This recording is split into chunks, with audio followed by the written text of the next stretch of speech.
Let's see what the stew has for us today. Welcome to the Gnomecast, Gnome Stew's tabletop gaming advice podcast. Here we talk with the other gnomes about gaming things to avoid becoming part of the stew, so I guess we'd better be good. This episode is brought to you by our awesome Patreon backers like the Gatorful Eric Bonts, the egalitarian Eric Heimel, and the fantastical Fabrice Boulakia.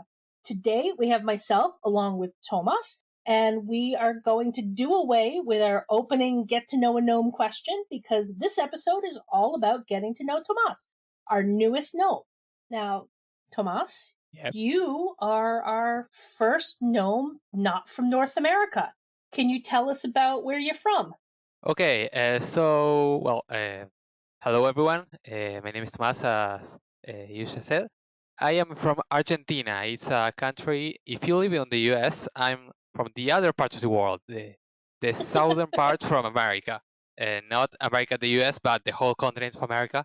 And my country, Argentina, is a pretty wide territory that is pretty well known for its landscapes and territory. At some time in the past, we used to be the world's barn because we exported the vegetables, the fruits, the meat, everything came from here, but that stopped after a while. The country is also known for the Iguazu waterfalls. That is one of the, or was, I can't recall, one of the 7 wonders of the world.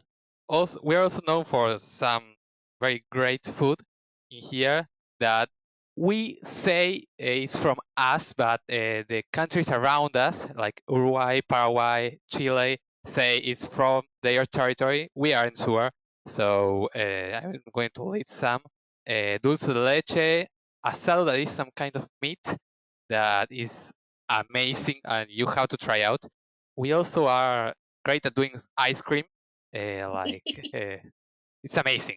Yeah, Argentina's big. It's not a small country. Yeah, it's not as big as the US, but it's still pretty big. It isn't doing so well economically speaking, but apart from that, it's a really nice country to come and see. Now, the native language in Argentina is Spanish? It's Spanish. That's right. Yeah. Yeah, because I always get a little confused because I know Brazil does Portuguese. Yeah. But most everyone else does Spanish, and I'm like, I don't want to, I don't want to get confused there. No, yeah. From Latin America, you have Brazil that speaks Portuguese, and the Guyana, the French Guyana. I don't know if you say it differently. Is from France, but all the rest from South America and Central America speaks Spanish. Now, why don't you tell us what your gamer origin story is? How did you start playing role-playing games? Well, I've got to thank my cousins for that because they were the ones who introduced me to computer games. Everything went up from there. I started with computer games. Then my parents bought me the NES, or as we call it here, the family console. Then that was when I was still a child. And I started with RPGs much later. I think when I was 21 years old, because it was on January 2017 that I started playing regularly RPGs. But how I was introduced was by a friend of mine that came and went to GM some D&D, and the game didn't last long because he didn't have he had some expectations about the game that he didn't get to meet, and to be honest, he didn't DM that well. But I mean, everyone has to start somewhere. Yeah, and that's why 1 year later, after Stranger Things came out, a friend of mine came to me and said that he was looking at D&D and was thinking of maybe starting a game, but we need a DM, and who could be that DM? And well, that was like he was trying to tell me to DM the game for them, and so I jumped on the wagon and I started doing it. That's kind of funny that your final push into roleplay into D&D was Stranger Things, where I'm looking at Stranger Things because I was a kid in the 80s, so I actually remember sitting in people's basements playing D&D like the kids in the show. I'm a kid from the 90s because I was born in 1995. So I didn't get to see all the 80s stuff, but it was really Stranger Things that really introduced me to D&D, I think. Mm-hmm. So as far as I know, it did for a lot of other people. That's awesome. Yeah, it's great to have more people on D&D wagon. Did you have much trouble like making that transition to running games without having a whole lot of experience playing them? Uh, it's weird because my first game I sucked at it. I did terrible, but my friends liked it nonetheless, and I liked it as well. So we kept trying, and after doing terrible mistakes at the game, like having the warlock play all three subclasses at the time on one same character, and doing a ton of damage. Yeah, and the language difference also was something to meddle with because we didn't have the rules in Spanish. We had to translate them. Yeah, before we recorded, you mentioned that like a lot of gaming happens kind of with this weird mixture of English and Spanish in Argentina. We call it Spanglish for that very reason because we do have terms for like grapple in Spanish, like agarrar, but we nonetheless use the English terms because it's much easier to use them and use the rules to search them. There are also character sheets in Spanish and other options, but we just got used to playing in English, so we do it that way. Now, do most of your players have at least some English?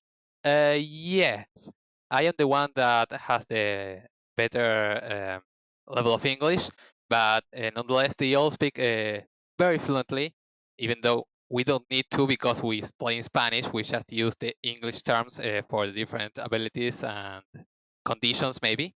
That would be funny. I'd probably be sitting there like, oh, I got that word. I know that one. Yeah, it's pretty much that. So, you've mentioned D&D. What style of game do you like to play?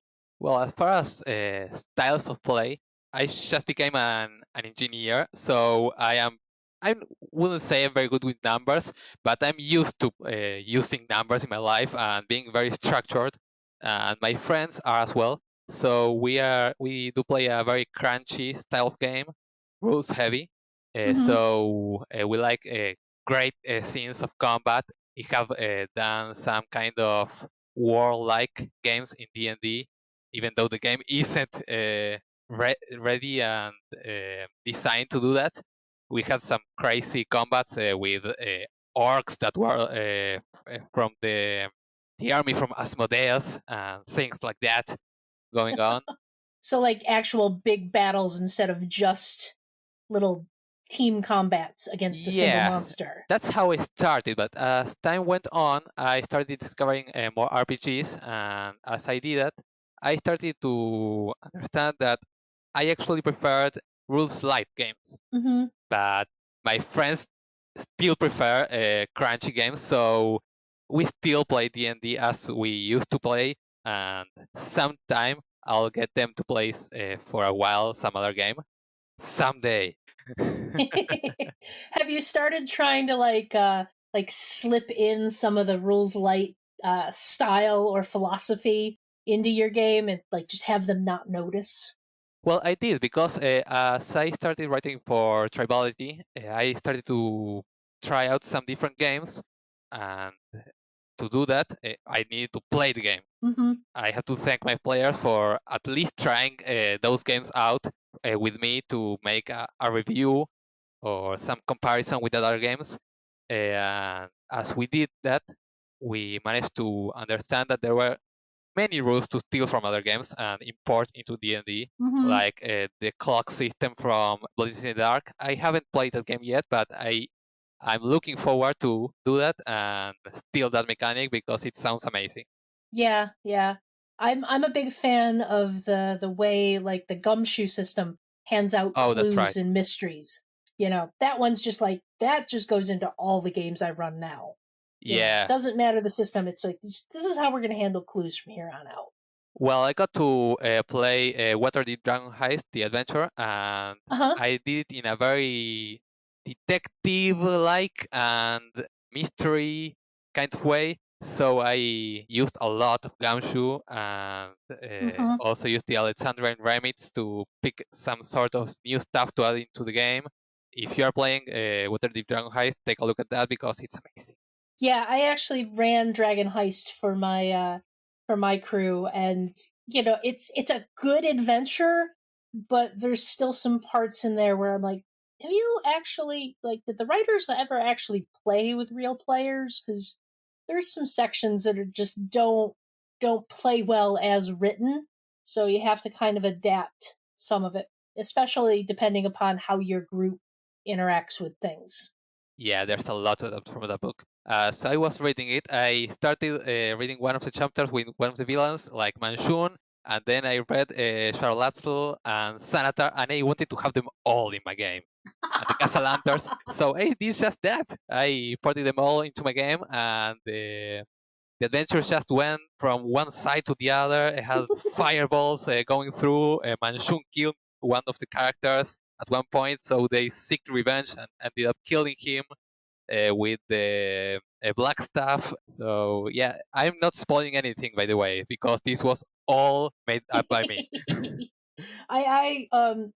Just for our audience's sake, what the adventure presents is it presents you with four different ultimate bad guys, and it's very easy to just introduce all four of them or their factions into the game anyway. My players actually met Jarlaxle, even though he wasn't the ultimate bad guy, but half of my players were convinced he was the bad guy.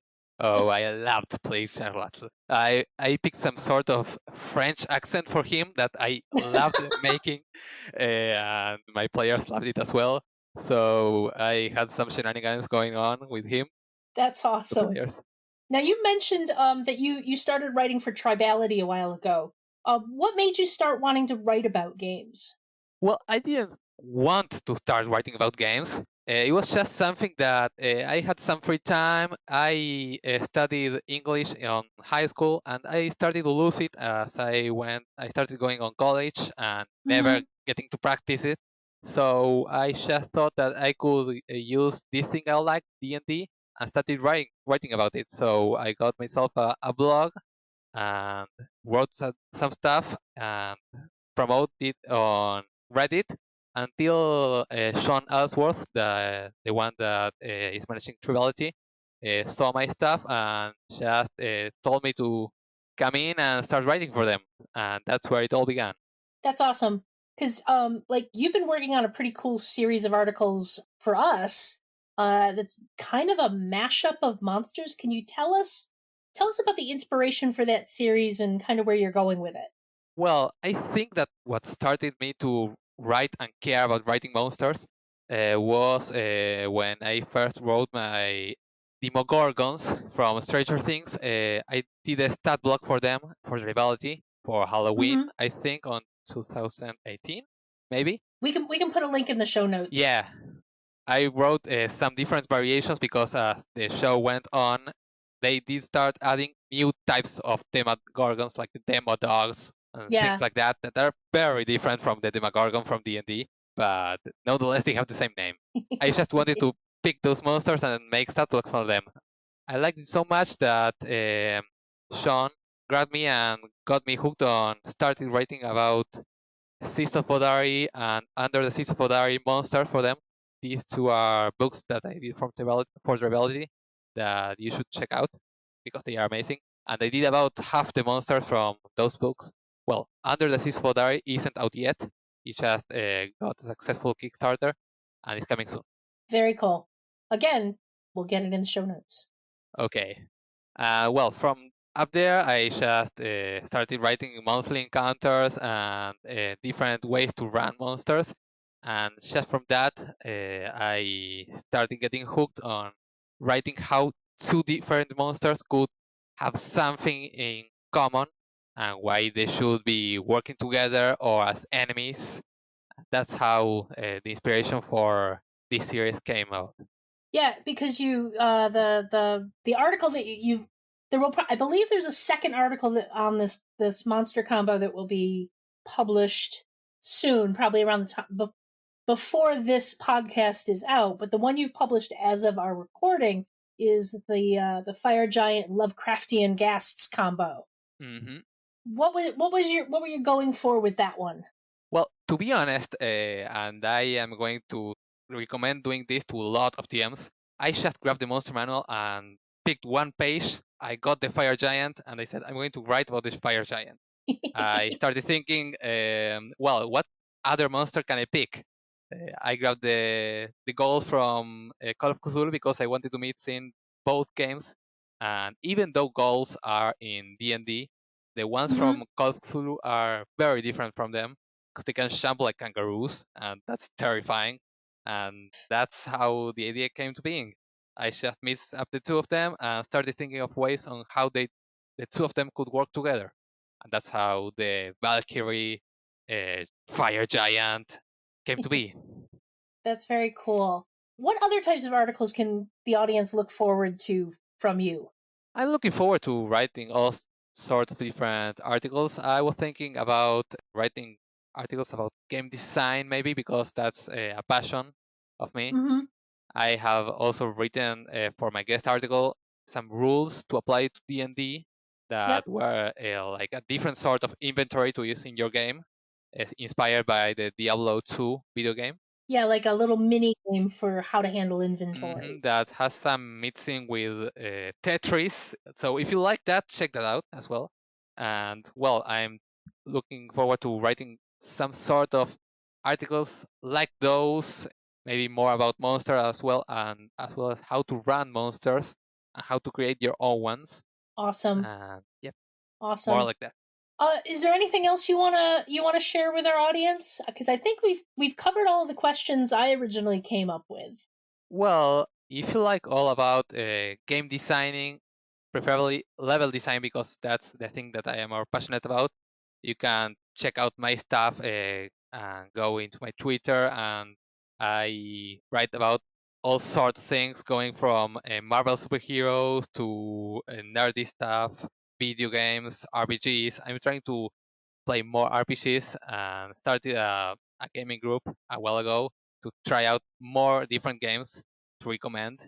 Awesome. So yeah, if you like all those sorts of stuff, come follow me on Twitter and we can chat. And we'll get him to put more of that stuff in the articles on the stew too. So. I'm looking forward to writing that. So I think we've covered most of the stuff, so let's get into our outro. This show is funded by the Gnome Stew Patreon. You too can become a Patreon backer by following the Patreon link on the Gnome Stew website to the Gnome Stew Patreon. This ad is brought to you by the Nomadic Author Creator. Need some new gnomes to add fresh new content to the blog? Well, just use our Nomadic Author Creator. Toss in a bunch of gamers and out will pop a fresh, ready-to-write author. Results not guaranteed. If you're enjoying the Gnomecast, you'll probably like many of the other Misdirected Mark shows. Here's one to check out. Panda's Talking Games. Phil and Senda answer your questions about RPGs from the perspective of one-shots and campaigns, with some Panda silliness. If you listen to it, you will love it. Or so the rumors say. You can find all of us at gnomestew.com, at Gnomestew on Twitter, and Gnomestew on Facebook. Tomas, where else can we find you on the internet? Well, you can find me primarily on Twitter at Gimenez RGM. I'm going to spell it out just in case. TGIMENE We have a very long history with people having to spell out their Twitter handles. Just ask Senda. Yeah, it's a Spanish name, so I just in case. and we'll have links in the show notes too. So You can also find me on Twitter and Instagram as Orikes13, ORIKES 13. Though, as always, Twitter is pretty much dead for me right now, and Instagram is mostly pictures of cats. But there you go. So I'm going to make the call that we avoided the stew this week because you're new and we still need more articles out of you. Mm-hmm. That sound well, good to thank you? you for that. As long as I keep out from the stew, I'm going to keep writing. So please keep me away from it. Gnomecast is hosted by Misdirected Mark Productions, the media arm of Encoded Designs.